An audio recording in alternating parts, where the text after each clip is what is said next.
Olá, meus queridos, paz do Senhor, bom dia, tudo bem com vocês?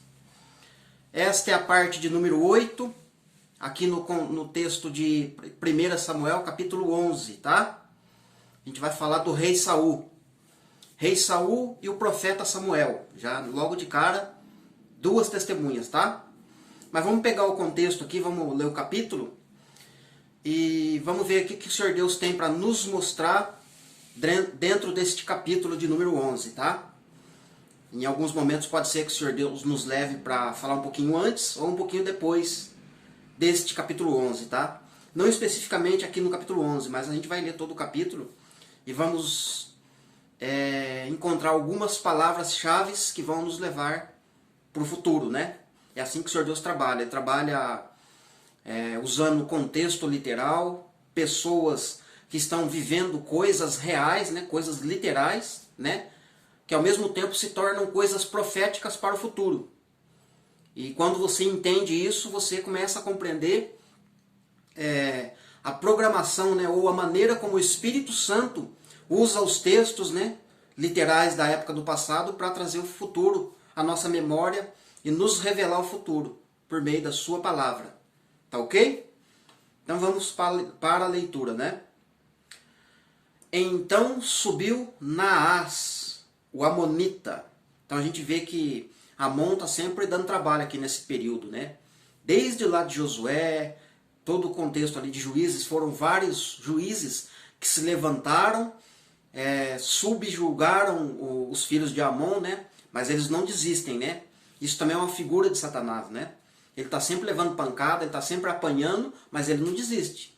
Ele está sempre pelejando contra o povo de Deus, entende? Então aqui está os amonitas, né? E sitiou a Jabes de Gileade. Então Jabes é uma região ali, né? É um local ali nas montanhas de Gileade, né? Um povo de Deus que começou a sofrer perseguições dos amonitas, né? Porque estava próximo ali. É quase no limite ali, inclusive, né? E disseram todos os homens de Jabes a Naás, né?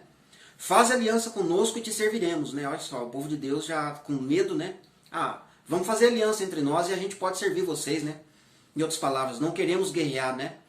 Nossa cidade ou nosso povo que está aqui é muito pouco perto do armamento, perto do teu exército, né? Não queremos guerra. Ou em outras palavras, né? Sabemos que se nós entrarmos para peleja contra vocês, nós vamos perder e feio. Então vamos fazer aliança. Verso 2. Porém Naás, o Amonita, lhes respondeu: farei aliança convosco sobre uma condição, de que sejam vazados os olhos direitos, e assim vai trazer vergonha sobre todo Israel. Olha a condição dele, que bonitinho. Esperto nem um pouco, né? Se vocês permitirem que a gente fure os olhos direitos de cada um de vocês, assim a gente vai fazer essa aliança. E com isso a gente vai trazer vergonha para todo Israel. Ou seja, é como se, fazendo uma referência aqui para a marca da besta, né? Você pensa bem agora, todo israelita com o olho direito marcado, né? Fechado, né? Tudo pirata, né? Lembra dos piratas do Caribe? Então, veja que o inimigo tenta humilhar o povo de Deus, né? Tenta humilhar o povo de Deus, escravizar. E é uma coisa horrível, né? Verso 3. Então os anciãos de Jabes lhes disseram: concede-nos, pois, 7 dias, para que enviemos mensageiros por todos os limites de Israel. E se não houver ninguém que nos livre, então nos entregaremos a ti. Até foi uma resposta sábia, né, dos homens, né, de Jabes, né? Mas na verdade foram os anciãos, né? Pessoas maduras, né? Pessoas com consciência, né? Pessoas com, assim, pela frase dá a entender que são pessoas que pensavam, raciocinavam, né? Não são aqueles primeiros homens, né? Na verdade, os primeiros homens talvez seja a galera de guerra, jovens, né? Galera que não tem muita experiência, né? Vamos fazer aliança entre nós, vamos largar um negócio de guerra. O que nós podemos fazer com uma aliança para que não haja guerra, né? Já os anciãos, não, os anciãos falam, pera um pouquinho. Vamos dar 7 dias pra gente aí que a gente vamos dar uma examinada por todo o limite de Israel. Se a gente não encontrar alguém que nos livre das suas mãos, então a gente se entrega a vocês. Uma atitude sábia. E 7 dias nos remete a 7 anos, né? Como também são figuras de 7.000 anos, né? Então, dentro desses 7.000 anos, né, 7 milênios, é como se Deus estivesse fazendo um paralelo, né? Ele precisa encontrar alguém que livre Israel da mão do inimigo, né? E precisa acontecer tudo isso, né? Você veja nos dias de hoje mesmo, né? Quantos e quantos filhos de Israel, né? Que estão fazendo parte do corpo de Cristo e não estão sendo humilhados em algum momento na sua vida, ou até mesmo em toda a sua vida, né? Ontem eu estava conversando com alguns irmãos, né, sobre essa área, não especificamente sobre esse texto, mas a gente estava conversando, né? Você não vai encontrar na face da terra um milionário, né, uma pessoa milionária, bilionária, servindo a Deus, né? Ou seja, né, todo o povo inimigo, Ismael, Edom, Esaú, Amonita, Midianita, Filisteu, toda essa galera estão sempre nadando no dinheiro, né? Estão sempre com o poder, né? Eles estão sempre escravizando ou humilhando o povo de Deus, né? Uma hora ou outra eles estão fazendo isso, né? Então é um tempo de dificuldade para todo mundo, né? Como eles passaram na sua literalidade, né? Tempo de dificuldade, né? O povo inimigo tem arma, tem ferramenta, tem escudo, tem isso, tem aquilo. O exército deles é sempre mais numeroso do que o exército de Israel, né? E em termos de poderes aquisitivos, sempre mais, né? Então não é à toa que eles diziam aqui, né? Eles iam dizer, né? Vamos fazer uma aliança entre nós para que não tenha guerra, porque a gente não tem condições de lutar contra vocês. E quantas vezes o povo de Deus mesmo não se inclina desta forma? Como a gente vê hoje o sistema, né, do mundo. Por cima e a igreja embaixo, né? Carregando o sistema, né? Aceitando o sistema. Se submetendo ao sistema do mundo. Isto é, os amonitas, os midianitas, né, estão sempre por cima, nadando no dinheiro, no poder, e ao passo que nós estamos sendo escravizados, né? Escravizados, né? Então é um tempo de dificuldade para todos, né? Por isso que Deus usa os tempos literais para trazer uma mensagem e para a gente receber um certo alívio, porque dentro do povo de Deus mesmo, né? Algumas pessoas que estão assim, entre aspas, na liderança, sempre vão estar tentando trazer uma mensagem de alívio, de paz para você. Só que o problema é que como que eles vão usar isso? Eles vão dizer o quê? Eles vão usar qual termo? Olha, Deus é poderoso, né? Toda a terra pertence a Deus, e é verdade o que eles dizem. Se Deus é poderoso e tudo pertence a Ele, nós somos filhos de Deus, nós temos que declarar que essas coisas, né, o ímpio não pode ter mais poder que nós. E aí entra num engano muito terrível, né? Nós temos que ser prósperos, nós temos que ser poderosos na terra, né? Deus criou o mundo, essas coisas, para nós, não para o ímpio gozar, não para o ímpio desfrutar disso. Então eles entram no requisito prosperidade, né? Eles apregoam prosperidade, fazem promessas de prosperidades para os filhos de Deus, né? E aí o povo se agarra nisso. Opa, eu quero ficar rico, eu quero ter bens, eu preciso ter, porque se eu tiver bens, se eu tiver riquezas, né? As pessoas vão viver diferente. Opa, aquele cara ali é diferente. Ele serve a Deus e tem bens. Ele serve a Deus e é poderoso. Tem casa, tem carro, tem empresa, tem isso, tem aquilo outro. Poxa, servir a Deus assim, eu quero que o Deus daquele cara ali seja o meu Deus. Quantos homens não estão assim? Agora, olha só que interessante isso, né? Interessante não, lastimável na verdade, né? Interessante no sentido de curiosidade mesmo, né? Os homens que têm hoje, por exemplo, alguns bispos, apóstolos, pastores, líderes aí, entre aspas, que estão hoje prosperando, eles têm apartamentos, eles têm fazenda, eles têm muita coisa. Mas como que eles conseguiram isso? Você acha que é profetizando e pregando prosperidade? Não. Eles pegavam o quê? O dinheiro dos pobres, né? Com o dinheiro dos pobres eles sustentam, eles colocam o burro deles na sombra. E aí eles sobem em cima do altar, dos púlpitos e gritam. Você tem que ser abençoado. Você precisa ser abençoado. Você precisa ser próspero. Deus veio para trazer vida com abundância, não vida com pobreza para vocês. Vocês precisam se agarrar na palavra de verdade. Isto é, vocês têm que ser ricos, vocês têm que ter bens. Quem tem bens tem Deus e tem Jesus. É aquela famosa teoria, né? Eu preciso ter, entre aspas, bens, riquezas, para ser igreja. Entende? Então é isso que em todo o contexto da Bíblia a gente vai encontrar. O povo de Deus atrás de bens, de possuir coisas e de ter coisas. Só que essas coisas para possuir, para ter, é preciso adorar outros deuses, inclusive o dinheiro, né? Entra a área da ganância. E por isso o povo de Deus sempre está sendo humilhado, sempre escravizado, por conta dos líderes, né? Não ter consciência, não ter entendimento. Olha, vamos pensar direitinho aqui, vamos entender o que Deus está falando. Que no caso os anciãos aqui aconselharam, né? Olha, espera 7 dias aí, vamos dar um tempo. Vamos percorrer todo o limite de Israel. Contexto literal, Israel é uma nação. Não é difícil você percorrer toda a Israel. Mas agora trazendo para os nossos dias, vamos percorrer todo o limite do povo de Deus hoje na terra. Você veja que ampliou o movimento, né? Em todo o mundo tem filhos de Israel espalhados. E agora a gente precisa percorrer todos esses limites.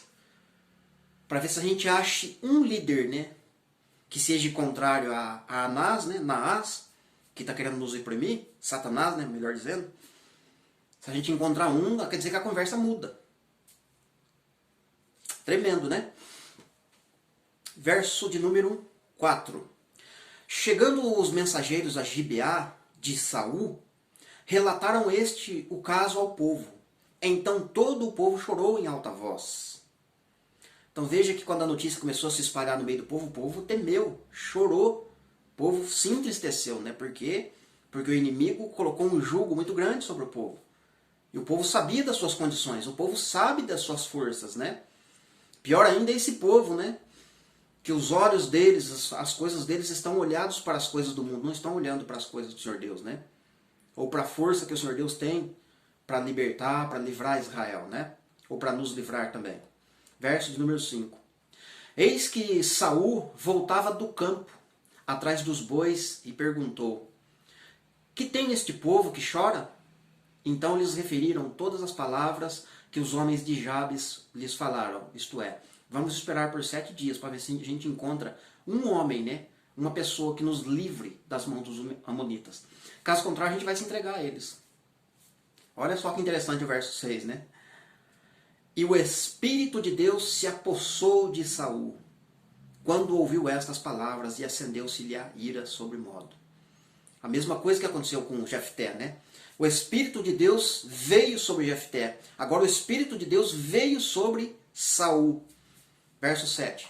Tomou uma junta de bois, cortou-os em pedaços. Né? Uma junta de bois são 12 bois, né? Uma junta. Você veja uma coisa interessante, uma questão de bens materiais. Né? Uma junta de bois são 12 bois, né? Uma junta.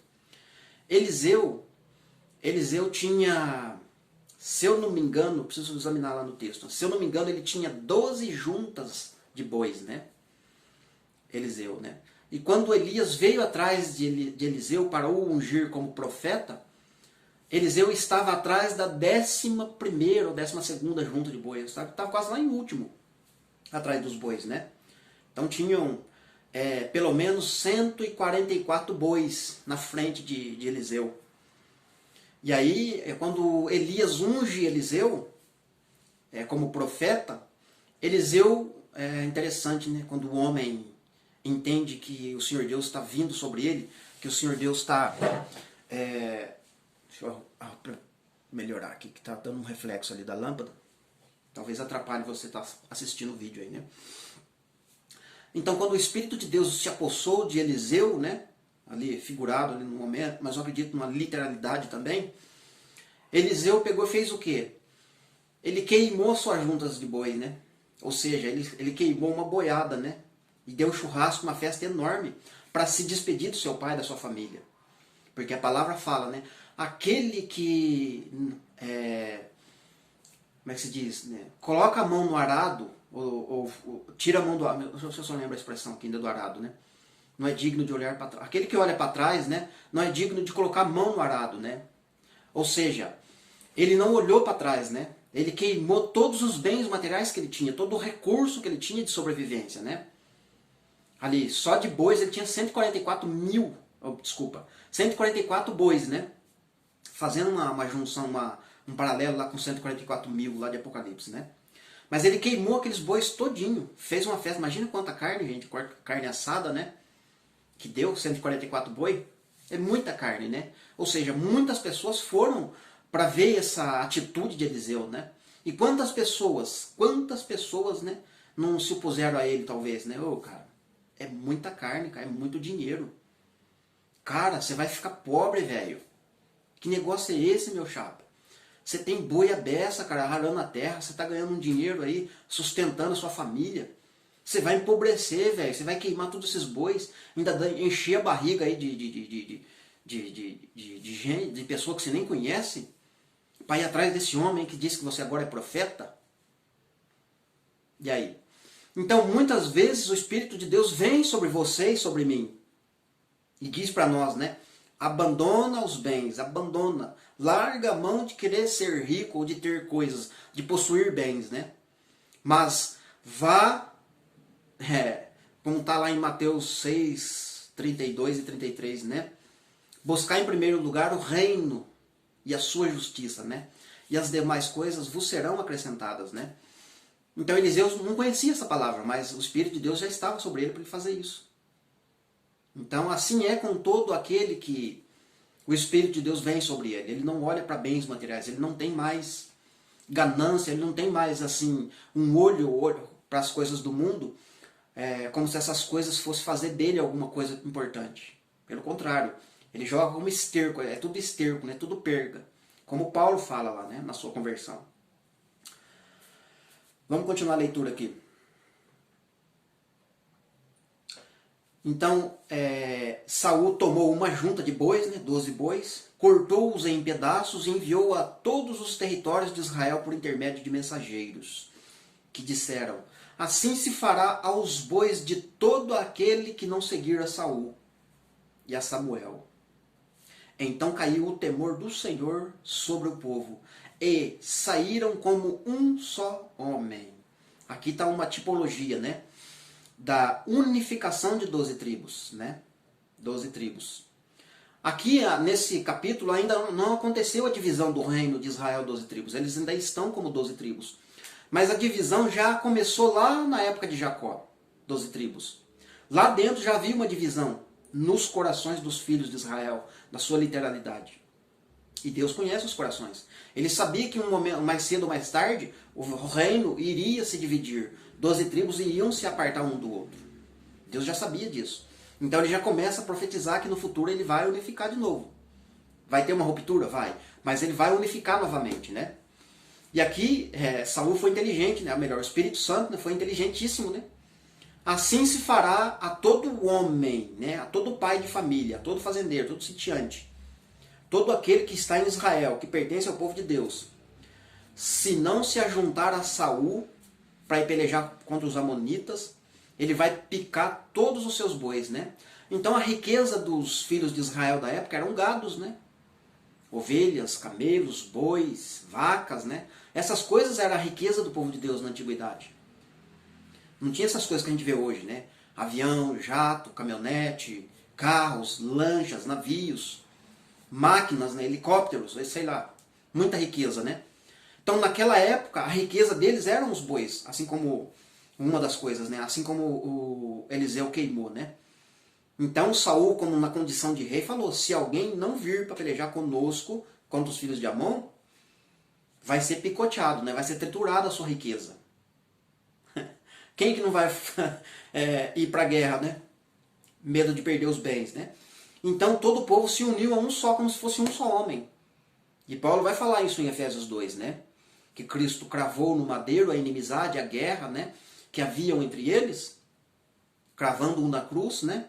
E fazendo assim dos dois um só novo homem, né? Recriado, né? Renovado, restaurado em Cristo, né? Tá certo? verso de número 8, né? Contou-os em Bezeque, dos filhos de Israel, havia 300.000, dos homens de Judá, 30.000. Olha aqui que coisa legal também, né? Conseguiram ajuntar 330.000 homens para ir pelejar contra os filhos de Amon. Abraão, quando Ló foi levado cativo, Abraão ajuntou da sua casa, né, dos seus descendentes, somente da sua casa, 318 homens. Ou 318.000, não sei, não lembro a expressão lá, né? Mas o fato é que Abraão, com os 318 da sua casa, pelejou contra os 4 reis e os venceu. Quantos? 5? Acho que é 5, né? 4 reis. Fica os 4 em cima e 5 embaixo. Os 4 perderam para Abraão e Abraão voltou com os despojos, né? Ok. Mas aqui, Saul conseguiu ajuntar 330.000 ao todo, né? Se você... De 330, se você tirar 12, vai sobrar 318. Até alguns dias atrás, no vídeo que eu gravei sobre o Gênesis 14, até eu fiz uma pergunta lá, né? Vamos meditar sobre esses 318, o que significa isso, né? Então o Senhor Deus está respondendo um pouco aqui já, né? Não tudo, mas já está começando a fazer uma ligação, né? Que os 318 que Abraão tinha, na época ainda não tinha Israel formado, faltava 12. Agora as 12 tribos entrou, contemplou ali 330.000 homens, né? 330. Agora o interessante é que quando você olha para o número 330, você vai ver o número 33 também, né? A idade de Cristo. Fantástico isso, né? Verso 9. Então disseram aos mensageiros que tinham vindo: assim direis aos homens de Jabes Gileade: amanhã, quando aquecer o sol, sereis socorridos. Vindo, pois, os mensageiros e anunciaram aos homens de Jabes a estes, e estes se alegraram. Olha só que expressão fantástica. Amanhã, quando o sol aquecer, amanhã, quando o sol nascer, vocês vão ser socorridos. Malaquias capítulo 4 fala, né? Para vocês que temem a Deus, para vocês que buscam o Senhor, para vocês que esperam nele, ele nascerá como o sol da justiça, trazendo consigo, né, salvação, refúgio, segurança. Então veja só que interessante, né? É um texto na sua literalidade que no dia seguinte eles iam ser socorridos sobre a afronta de Naás, né? Mas é uma figura para o futuro, né? Que nós, filhos de Israel, amanhã, isto é, quando o sol nascer, segundo a vinda de Cristo, ele vai brilhar como o sol da justiça. E nós seremos socorridos da opressão do mundo hoje, sistema, né? Verso 10. E disseram aos amonitas: amanhã nos entregaremos a vós outros, então nos farei segundo o que vos parecer melhor. Verso de número 11. Aconteceu que no outro dia, Saul dividiu o povo em 3 companhias, que pela vigília da manhã vieram para o meio do arraial e feriram a Amon, até que se fez sentir o calor do dia. Os sobreviventes se espalharam e não ficaram 2 deles juntos.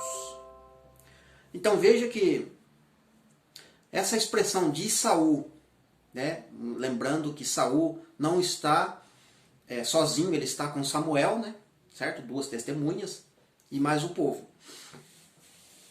Então Saul dividiu o povo em 3 bandos, né? Vamos pegar um pouquinho lá do Apocalipse, né? Um paralelo aqui que Deus está nos trazendo. Como que Deus vai fazer isso? O primeiro grupo de pessoas que vai ser concentrado vai ser lá na região de Israel, né? Ali está um grupo que vai sofrer mais, vai ter toda a perseguição, as coisas vão se dar mais forte ali naquela região, né? Certo? Mas como Deus tem testemunhas dele em toda a terra, vai ter um outro grupo que vai estar espalhado em todo o mundo, certo? Por toda parte, para se cumprir Apocalipse 11, né? Que as nações vão olhar os corpos das 2 testemunhas mortas em vários lugares, né? Nações, tribos, línguas e povos, né? Contemplarão seus cadáveres esticados, né? Isto é, as 2 testemunhas mortas, né? Então mostra que haverá pessoas mortas em toda a terra. Mas a concentração maior vai estar lá em Israel, né? Mas também a gente tem um outro grupo de pessoas que vai ser conduzido para o deserto. tipificando aqui, mostrando que haverá o terceiro grupo de pessoas, né, no deserto, né? Esse povo que vai ficar no deserto é o povo que vai ficar vivo, né, para a volta do Senhor Jesus nos ares, né, que vão ter os seus corpos transformados no deserto, né, e do deserto vão ir em direção a Jerusalém, né. O outro grupo de pessoas que estará em toda a terra são um outro grupo de pessoas que também vão sofrer perseguições. Talvez alguns sobrevivam, mas muitos vão morrer decapitados, né? Porque não vão aceitar a marca da besta e vão ter que pagar com a sua própria vida, ou entregar a sua vida pelo Evangelho, por amor a Cristo também, né? Tá certo? Verso de número 12. Então disse o povo a Samuel: quem são aqueles que diziam, reinará Saul sobre nós? Trazei-os para aqui, para que os matemos. Então, se você olhar no contexto de Saul, antes dele se tornar rei, tinha muitas pessoas que não queriam, não aceitaram ele como rei. Até inclusive o próprio Samuel, né? Quando teve a notícia, quando Samuel recebeu a notícia que o povo queria um rei, imediatamente o coração de Samuel se entristeceu, né? Porque Samuel sabia que eles estavam querendo um rei, e quando o povo de Deus quer um rei para si, estão menosprezando a palavra, estão menosprezando o sumo sacerdote que está presente ali com eles. Isto é, Samuel. Samuel é a figura de Cristo. Vai meditar lá na oração de Ana, para você ver o que Ana pediu, né, naquela oração. Ela pediu um filho e deu ele, né, consagrou ele para o Senhor, né. Vai ficar um estudo para um outro dia, mas, cara, é fantástico, né? O profeta Samuel é a figura de Cristo ali no meio do povo. Cristo no meio do povo. Samuel, a gente quer um rei. Então, quando você rejeita o sumo sacerdote, e o sumo sacerdote hoje é Cristo. Quantos e quantos hoje, né, a gente vê guerras, coisas acontecendo no mundo, e as pessoas querendo um líder, as pessoas querendo um rei para governar sobre elas, né? Até mesmo aqui no Brasil. Dá uma olhada na política para você ver. Quanta gente ali adorando o Bolsonaro, né? Ou seja, qualquer outro político que tiver na área como liderança. Que as pessoas não vão querer, alguns vão lutar de unha e dente para defender e outros não vão aceitar. Por quê? Porque é um conflito que está tendo entre os homens e é uma coisa que não agrada a Deus, porque Deus, ele já deixou ali o rei, né, dele, o sumo sacerdote que é o Samuel, né? Era suficiente para eles, mas não, a gente quer um rei, a gente quer um rei. E isso entristeceu o coração do profeta, mostrando assim a tristeza do profeta. O próprio Deus vai falar: olha, Samuel, não fica triste não, não é você que eles estão rejeitando, é a mim. Eles não estão te rejeitando, Samuel, estão rejeitando a mim. Assim acontece nos nossos dias. Eu tenho falado aqui de maneira repetida, quantas e quantas vezes, de quantas formas, né, a respeito das coisas do último dia, as coisas que estão na boca e no coração de algumas pessoas, né? Porque o povo de Deus é muito grande hoje. Contemplar esse olhar aqui no Brasil, quantos cristãos nós temos? Muitos. Mas dá uma olhada assim nesse nível de entendimento desse contexto que a gente estamos falando aqui, sobre as festas, sobre as duas casas, sobre o Apocalipse, sobre todas essas coisas que a gente estamos falando. Dá uma olhada à sua volta para você ver a quantidade de pessoas que está te ouvindo. Quantas pessoas estão me ouvindo? Agora, vocês acham que eles estão rejeitando a mim? Vocês acham que eles estão rejeitando a vocês? Não, eles estão rejeitando quem? A palavra. Porque o que nós estamos falando é a palavra. Nós não estamos falando coisas sem sentido, sem anexo, né? Palavra pura nós estamos falando aqui. Tem coisas mais profundas? Tem. O Senhor Deus vai revelar? Com certeza. Estamos vivendo dias fantásticos. O Senhor Deus está derramando uma unção tremenda sobre o povo dele. Mas essa unção tremenda está caindo sobre poucas pessoas, mas está caindo. Muitas pessoas estão recebendo palavras poderosas dentro da sua casa, na sua leitura diária, nos seus estudos. Quantos e quantos irmãos e irmãs me chamam no privado: olha, irmão, estava meditando lá em tal texto, dá uma olhada aqui que Deus me mostrou. E os meus olhos lagrimejam, né, quando eu vejo isso. Porque eu vejo que Deus está falando com outras pessoas. As mesmas coisas que Ele mostra para mim, Ele está mostrando para outras pessoas. E as pessoas falam: olha, estava meditando lá em tal profeta e eu vi isso, está certo? Perfeito. É a mesma coisa que eu vejo.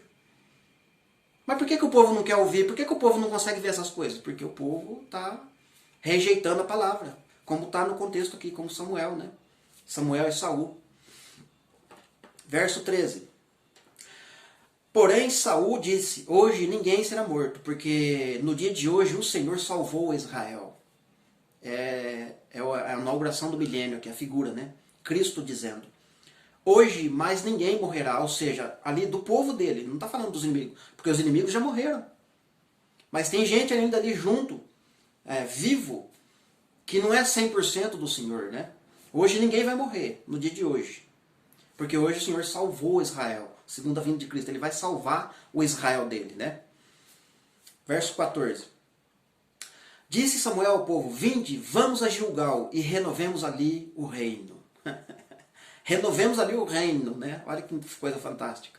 É a figura de Cristo fazendo, né? Eu renovo, eu faço nova todas as coisas. Vamos ali em Gilgal, Nova Jerusalém. Vamos restaurar o reino. Coisa fantástica. 15. E todo o povo partiu para Gilgal, onde proclamaram Saul seu rei, perante o Senhor, e cuja presença trouxeram as ofertas pacíficas, e Saul muito se alegrou ali com todos os homens de Israel. Outra figura de milênio, né? Cristo com todo Israel se alegrando. Banquete, vinho, muitas coisas maravilhosas acontecendo lá dentro do milênio, né? Coisas que ainda são apenas vislumbres, né, que o Senhor Deus está nos mostrando através dos profetas, através das escrituras, mas que serão coisas maravilhosas, né? E eu tenho certeza que Deus vai abrir um leque muito grande do período milenar para nós nos próximos dias, porque a gente está meditando, a gente estamos buscando, o Senhor Deus, né, é um Deus que não deve resposta para ninguém. Toda pergunta que é feita Ele responde, então Ele vai trazer entendimento e revelação para nós outros, né? Nós outros que estamos olhando para Ele. Nós outros que não confiamos em carros e muito menos em cavalos. Porém os nossos olhos estão postos naquele que fez os céus e a terra. Quando eu digo céus e a terra, eu estou dizendo que Deus fez todas as coisas, e todas as coisas que Ele fez no céu e na terra estão escritos na palavra. Somente quem está meditando na palavra sabe o que significa céus e terra, que Deus fez céus e terra. Muitas pessoas dizem que servem a Deus, conhecem a Deus, buscam a Deus, são servos de Deus, mas não sabem como os céus e a terra funcionam. E aí o sistema do mundo tem um projeto escancarado aí para o mundo, né? E o sistema do mundo mostra, olha, a terra e o céu funcionam desse jeito. É assim que o céu e a terra funcionam.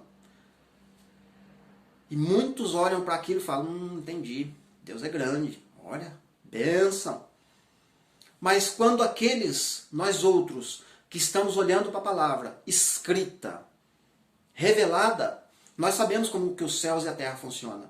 E para nós é diferente. Como o mundo apresenta uma forma, nós rejeitamos, nós sabemos que não é assim. Mas são poucos também que entendem isso. E são coisas maravilhosas que o Senhor Deus fez, entende? Meus queridos, que Deus te abençoe. Vamos para a próxima parte, vai ser a parte de número 9. Vai ser 2 Samuel, capítulo 11. A gente vai falar ali ali no capítulo 11 está o adultério de Davi com Batseba. A gente não vai falar especificamente desse adultério, mas a gente vai falar de coisas relacionadas à vida de Davi. E eu tenho certeza que você vai gostar muito desse vídeo, né? Porque Deus tem coisas grandes ali também pra gente. Coisas das duas testemunhas, né? Coisas fantásticas, tá certo? Que Deus abençoe. Não esqueça de curtir, compartilhar sendo possível. Que Deus te abençoe em nome de Jesus.